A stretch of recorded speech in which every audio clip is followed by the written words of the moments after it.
प्रभु यीशु के नाम में मैं आपका स्वागत करता हूं। आज नया साल है तो पिता परमेश्वर को बहुत बहुत धन्यवाद, एक नया साल हमें फिर से देने के लिए। और आप भी हमारे साथ इस चैनल में जुड़े हुए हैं, इसलिए आपको भी धन्यवाद। तो नए साल की बहुत सारी शुभकामनाएं आप सबको। प्रभु आपको इस नए साल में लगातार लिए चले, लगातार उन्नत करे, मेरी शुभकामनाएं हैं। आइए हम प्रार्थना करें। पिता परमेश्वर, हम आपको धन्यवाद धन्यवाद धन्यवाद का बलिदान चढ़ाते हैं आज के दिन के लिए और इस नए साल के लिए। आपने हमारी सहायता की, पिछले वर्ष हमें सुरक्षित रखा, शैतानी युक्तियों से बचा रखा, हर हानि दुर्घटना से, बीमारी से आपने हमारी रक्षा की। जहां हम जानते भी नहीं थे, हमने सोचा भी नहीं था, वहां भी आपने हमें आशीष दी और एक नया साल फिर से हमें दिया है। यह नया साल आपने हमारे जीवन में जोड़ा है अपनी महिमा के लिए, अपनी योजना के तहत। इसलिए आपको बहुत बहुत धन्यवाद। सब लोगों को आशीष दें और आज की बाइबल स्टडी के लिए हर एक के हृदय को तैयार करें। आपका जो वचन विशेष रूप से नए साल के लिए मुझे इन प्रिय लोगों के लिए दिया गया है जो मेरे साथ इस चैनल के माध्यम से जुड़े हुए हैं, मैं उन्हें आपके चरणों में लाता हूं और मांगता हूं कि आप अपने वचन के द्वारा उनके हृदयों से बातें करें, ताकि उनका यह नया साल बहुत ही अच्छा रहे, उन्नत होने के लिए बहुत ही लाभदायक सिद्ध हो और इस नए साल में वे आपके साथ और गहरा संबंध बना सकें और आपके नाम की महिमा हो। सारा आदर सम्मान हम आपको देते हैं। आज के संदेश को आशीषित कीजिए। जो आप चाहते हैं प्यारे पवित्र आत्मा, आपकी अगुवाई में मैं बोल सकूं, मेरे दिमाग, मेरे हृदय, मेरे विचारों पर पूरी तरह से आपका नियंत्रण हो, यीशु के नाम में आमीन। तो आगे बढ़ने से पहले परमेश्वर की महिमा के लिए और आपको उत्साहित करने के लिए नए साल का एक गीत मैं गाना चाहता हूं। आशा है आप इसके द्वारा आशीषित होंगे।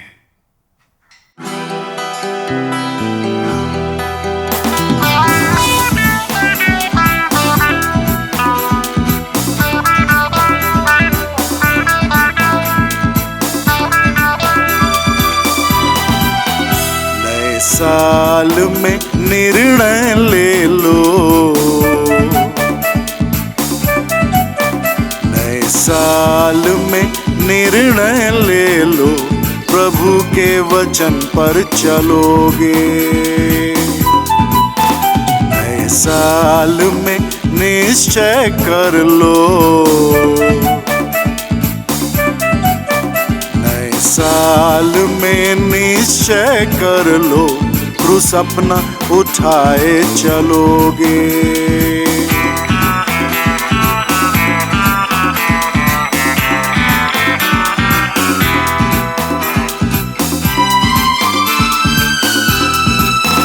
मांग लो पिता से कोई वचन,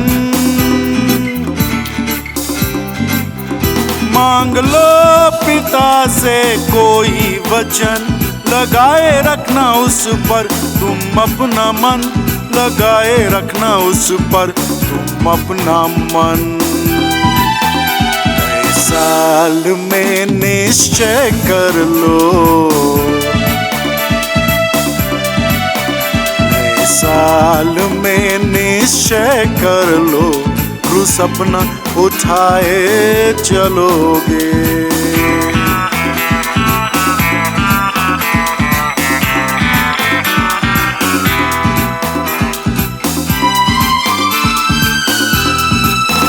मांग लो पिता से तुम ऐसा मन,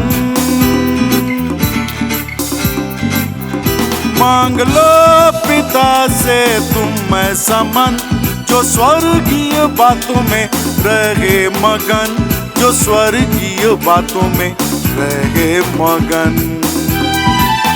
नए साल में निश्चय कर लो, नए साल में निश्चय कर लो, क्रूस अपना उठाए चलोगे। नए साल में निर्णय ले लो,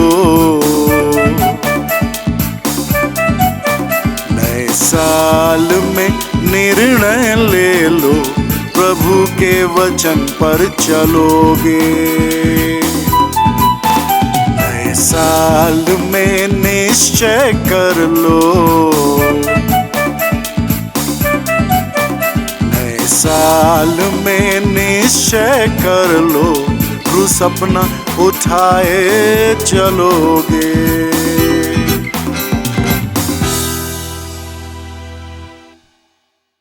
तो परमेश्वर पिता को बहुत बहुत धन्यवाद, वो हमें नए साल में लेकर के आया है।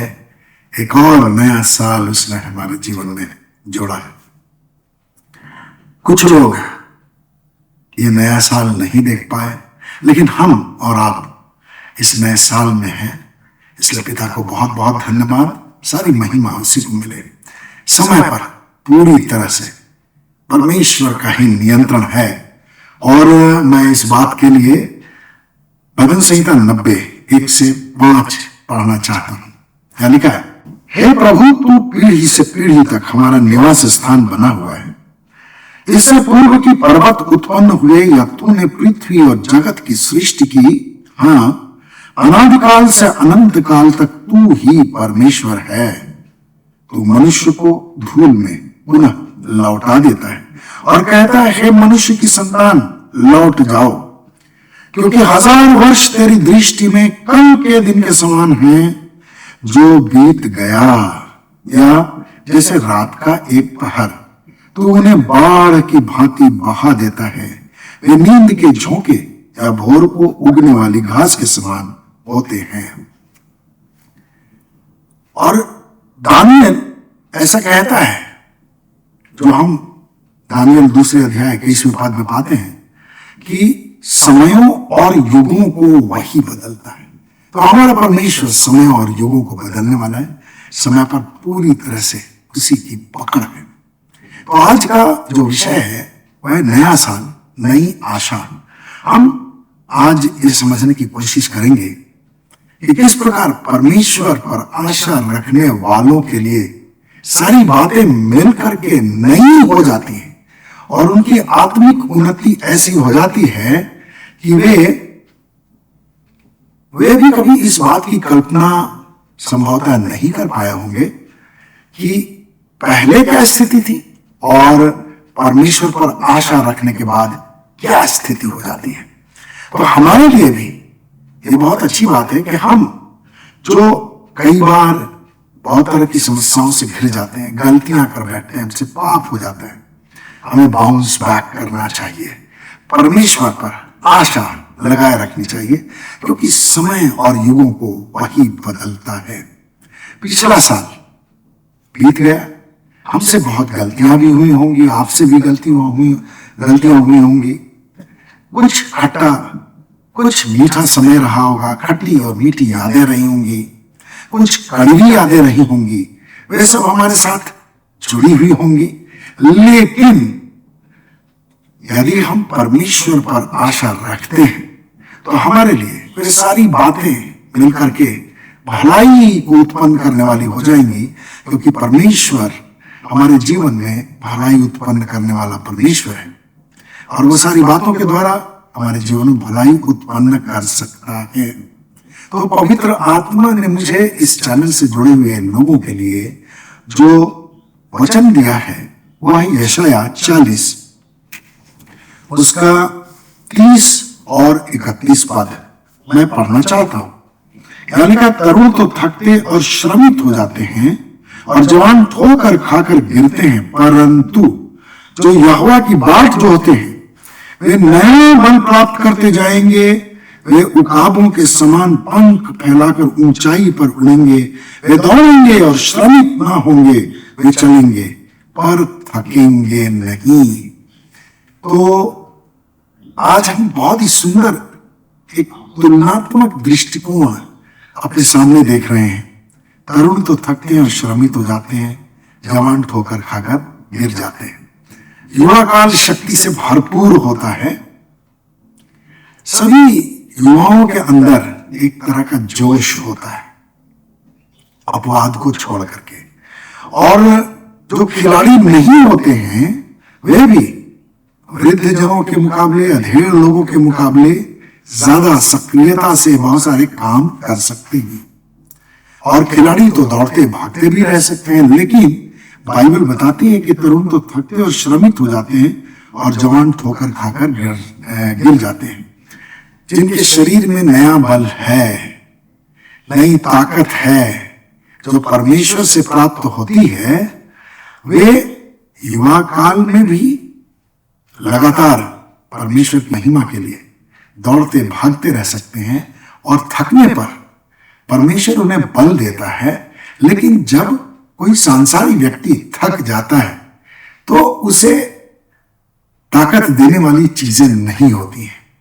वो एनर्जी ड्रिंक पी ले, अपने स्वास्थ्य के संदर्भ में तरह तरह की व्यवस्थाएं कर ले, तरह तरह की दवाइयां आजकल बाजार में उपलब्ध हैं, उनका सेवन कर ले, लेकिन पुरानी एनर्जी उनके पास वापस नहीं आ सकती। लेकिन यहीं पर बहुत बड़ा अंतर है। जो परमेश्वर पर विश्वास रखते हैं, परमेश्वर की आशा रखते हैं, परमेश्वर की बाट जो होते हैं, उनके लिए परमेश्वर कार्य करता है।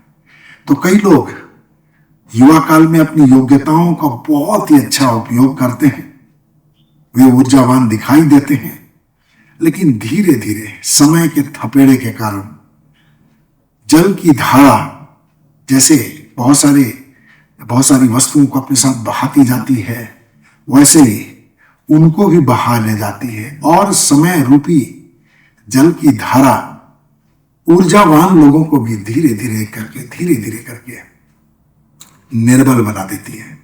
लेकिन परमेश्वर का धन्यवाद हो, जो यहोवा पर आशा रखते हैं वे नया बल प्राप्त करते जाएंगे, ऐसा लिखा है।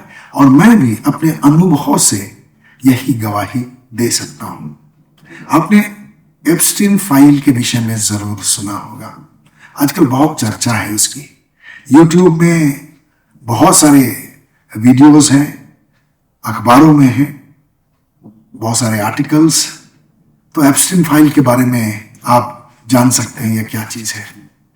लेकिन मैं यहां पर आपसे जरूर यह कहना चाहता हूं कि जिन लोगों का नाम एप्स्टीन फाइल में आ गया, कभी जो बहुत ही प्रतिष्ठित थे, नामी गिरामी थे, अपने परिवार में प्रतिष्ठित थे, समाज में, देश में बहुत ही प्रतिष्ठित समझे जाते थे, अब उनका नाम इस फाइल से जुड़ जाने के बाद क्या स्थिति है? वे सिर छुपाते, अपना चेहरा छुपाते हुए भाग रहे, सिर झुकाए हुए हैं। अब मैं सोचता हूं समाज के सामने तो खैर वे सिर नहीं उठा पा रहे, चेहरा छुपा रहे, अपने परिवार में वे क्या कर रहे होंगे? पति अगर इस फाइल में है, इस फाइल में किसी पति का नाम है, पुरुष का नाम है जो विवाहित है, अपनी पत्नी के सामने वो कैसे सिर उठा रहा होगा? अपने बच्चों के सामने, अपने रिश्तेदारों के सामने वो कैसे सिर उठा रहा होगा? जिन काली करतूतों को उन्होंने छुपा करके रखा था, समय के थपेड़ों ने उन काली करतूतों को लोगों के सामने कर दिया और आज वे ठोकर खाकर गिर चुके हैं। कभी वे बहुत ही इज्जतदार थे, अपने आप को बहुत सम्मानजनक समझते थे, सम्मान था भी उनका, लेकिन अब लोगों के सामने उनकी इज्जत पर से पर्दा हट गया। लेकिन जो प्रभु से प्रेम करने वाले लोग हैं, उनके साथ ऐसी बात नहीं होती। यही बहुत ही अद्भुत बात है। जो यहोवा की बाट जो होते हैं वे नया बल प्राप्त करते जाएंगे। तो जो युवा काल में थे, अपनी जवानी की दिशा से पापपूर्ण गतिविधि में फंसे हुए थे, अब पाप उनके ऊपर पूरी तरह से प्रकट हो गया, लोगों के ऊपर पूरी तरह से प्रकट हो गया। अब उनकी शक्ति समाप्त हो गई। लेकिन जब एक विश्वासी पाप में गिरता है तो कैसे वो बाउंस बैक करता है, आज पवित्र आत्मा ये चाहता है कि मैं आपसे शेयर करूं। याकूब का उदाहरण आपने बाइबल में जरूर पढ़ा होगा। याकूब अपने नाम के अनुसार बड़ा ही चालाक था। याकूब के द्वारा भी एक गलती हुई। उसने धोखे से अपने भाई एसाव की आशीषें अपने पिता से प्राप्त कर ली। और सिर्फ इतना ही नहीं, अपनी चालाकी के कारण उसने अपने भाई के बड़े होने का अधिकार भी प्राप्त कर लिया था। तो जब उसने धोखे से अपने भाई की आशीषें अपने पिता से प्राप्त कर ली, तो इसकी कीमत भी उसे चुकानी पड़ी। अब एसाव के अंदर में बहुत क्रोध था अपने छोटे भाई याकूब के प्रति। और जैसे ही उनकी मां को पता चला कि एसाव अपने भाई की हत्या के लिए बहुत ही उत्सुक है और इंतजार कर रहा है कि जैसे पिता की मृत्यु होगी मैं उसकी हत्या करूंगा, तो उसने अपने बेटे को अपने भाई लाबान के घर में भेज दिया। अब याकूब से गलती तो हुई थी, लेकिन उसने अपना भरोसा यहोवा परमेश्वर पर रखा। मामा लाबान के घर में बहुत ही संघर्षपूर्ण जीवन था उसका। तनावग्रस्त बहुत समय उसका व्यतीत हुआ, बहुत दबाव में भी था। लेकिन चूंकि उसका भरोसा धीरे धीरे परमेश्वर पर बढ़ता गया, इस कारण भाई को धोखा देने के बावजूद परमेश्वर ने उसे इस्राएल बना दिया। और आज याकूब हमारे लिए एक बहुत अच्छा उदाहरण है। जो यहोवा की बाट जोहते हैं वे नया बल प्राप्त करते जाएंगे। एक समय था जब याकूब बहुत ही निर्बल समझ रहा था, अपने आप को लाचार समझ रहा था, लेकिन पिता परमेश्वर पर भरोसा करने के कारण, पिता पर आशा रखने के कारण उसके जीवन में अद्भुत परिवर्तन हुआ और परमेश्वर ने उसे बहुत ही उन्नत किया आत्मिक रूप से। राजा दाऊद का उदाहरण लीजिए। उसकी परीक्षा हुई, उसने टेम्पटेशन का सामना किया। यूसुफ इसी प्रकार के टेम्पटेशन से विजयी होकर के बाहर निकल गया था। वो पाप में गिरा नहीं, उसने व्यभिचार नहीं किया, परमेश्वर के विरुद्ध उसने कोई पाप नहीं किया। लेकिन दाऊद के पैर फिसल गए और वो परीक्षा में गिर गया, वो टेम्प्टेड हो गया और उसने बतशेबा के साथ व्यभिचार किया। और सिर्फ इतना ही नहीं, बतशेबा के पति उरिय्याह को उसने चालाकी से मरवा डाला। अब दाऊद परमेश्वर पर भरोसा रखने वाला व्यक्ति था, परमेश्वर पर आशा रखने वाला व्यक्ति था, लेकिन फिर भी उसने पाप किया। तो इसका मतलब यह है कि गलती हमसे भी हो सकती है। हम भी अपनी गलती के कारण, टेम्पटेशन में फंस जाने के कारण परमेश्वर के विरुद्ध पाप कर सकते हैं। लेकिन मेरा विश्वास है कि जिस प्रकार परमेश्वर ने दाऊद को नहीं छोड़ा, उसी प्रकार हमें भी नहीं छोड़ेगा। दाऊद को ऐसा लगा कि किसी को मालूम नहीं है यह बात, लेकिन परमेश्वर से कोई बात छिपी नहीं रहती। उसने नातान पर यह बात प्रकट की और नातान जब दाऊद के पास गया और दाऊद से उसने उसके पाप के विषय में बात की, तो दाऊद ने अपने आप को परमेश्वर के सामने कैसे दीन कर दिया। उसने अपनी गलती स्वीकार करने में जरा भी विलंब नहीं की, अपने पाप को मानने में उसने देरी नहीं की। दूसरा शमूएल 12:13 के अनुसार उसने नातान से कहा, मैंने यहोवा के विरुद्ध पाप किया है। और जब आप भजन संहिता 51 पढ़ेंगे तो उसके पश्चाताप की जो भावना है वहां बहुत सुंदर तरीके से अंकित है। तो परमेश्वर हम पर दया करने वाला परमेश्वर है। वह हर व्यक्ति पर दया करना चाहता है और विशेषकर उन पर जो उस पर भरोसा करते हैं। तो जो यहोवा पर आशा रखते हैं वे नया बल प्राप्त करते जाएंगे। याकूब ने भी नया बल प्राप्त किया, दाऊद ने भी नया बल प्राप्त किया, हम भी नया बल प्राप्त करेंगे। हम अपनी आशा परमेश्वर पर रखें और ये नया साल हमारे लिए परमेश्वर की ओर से बहुत ही आशीषित होने वाला है, ऐसा मैं अपनी आत्मा में महसूस कर रहा हूं। शर्त यही है कि हम लगातार अपने पिता परमेश्वर पर आशा रखें और अपने संबंध को पिता के साथ और भी अधिक मजबूत करते जाने के लिए प्रयत्नशील रहें।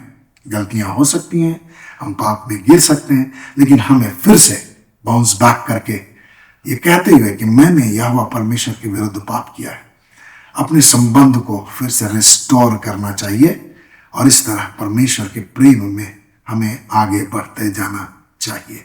आइए हम प्रार्थना करें। प्रेमी पिता, आपको बहुत बहुत धन्यवाद, सारा आदर सारा सम्मान हम आपको देते हैं। आज के बाइबल अध्ययन के लिए आपको महिमा देते हैं। नया साल है, नई आशा आपकी ओर से हमें प्राप्त होगी।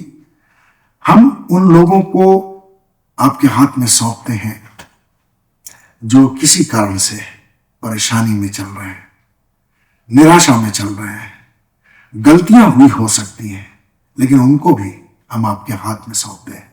हमारे परिवार के वे सदस्य भी हो सकते हैं, और मैं उन तमाम लोगों के लिए प्रार्थना करता हूं जो हमारे इस कार्यक्रम से जुड़े हुए हैं। हर एक पर आपका अनुग्रह बना रहे।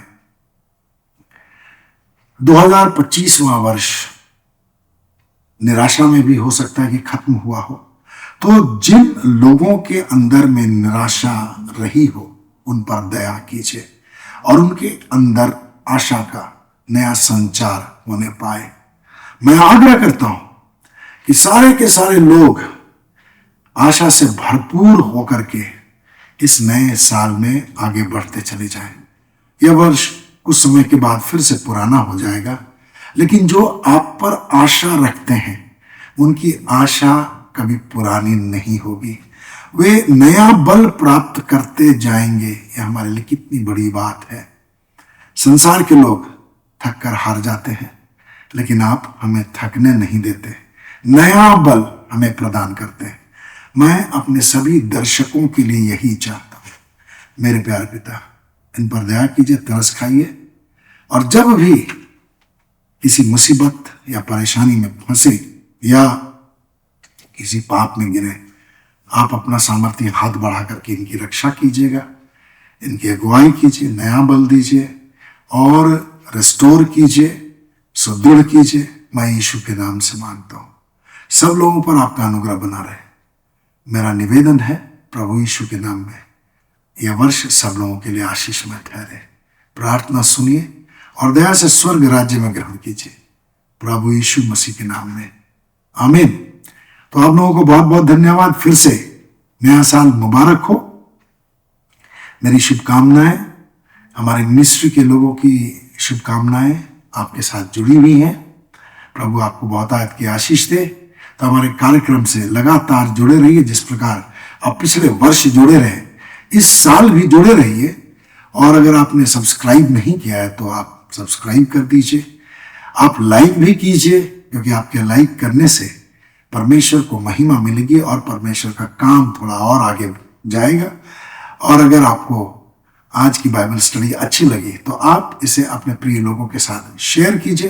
प्रभु आपको बहुत आयत की आशीष दे। और हाँ, जो लोग कमेंट्स लिखते हैं, कमेंट्स लिखते रहें, क्योंकि स्वर्ग में भी उनके कमेंट्स का महत्व है।